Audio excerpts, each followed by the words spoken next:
Hi hall, இன்றைக்கி Wednesday snacks box தான் பார்த்துட்ருக்கோம். இன்றைக்கி பாப்பாவுக்கு ஸ்நாக்ஸாக வந்து பீனட்டும் கேஷ்யூ நட்டும் ஃப்ரை பண்ணி வச்சுருக்கேன்.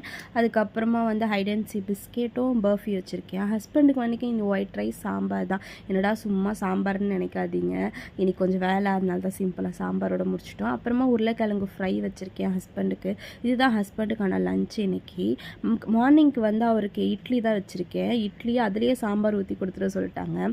அதுலேயே சாம்பார் ஊற்றி பேக் பண்ணியாச்சு. இதுதான் ஹஸ்பண்டோட லஞ்சு. இன்றைக்கி பாப்பா ஸ்கூலுக்கு போகும்போது அழுதுகிட்டே போனாங்க, என்னன்னு தெரியல. அவங்க தாத்தா கூட போகும்போது ஒரே அழுக, பாட்டி வீட்டுக்கு போகலாம் அப்படின்னு சொல்லிட்டு. அப்புறம் கொஞ்சம் நேரத்தில் அவங்களே சமாதானம் பண்ணிட்டாங்க. இப்போ அவங்களே பைக் ஸ்டார்ட் பண்ணி போகிறாங்க பாருங்கள். ஸ்கூலுக்கு போயிட்டு வந்து போகலாம். பாய்.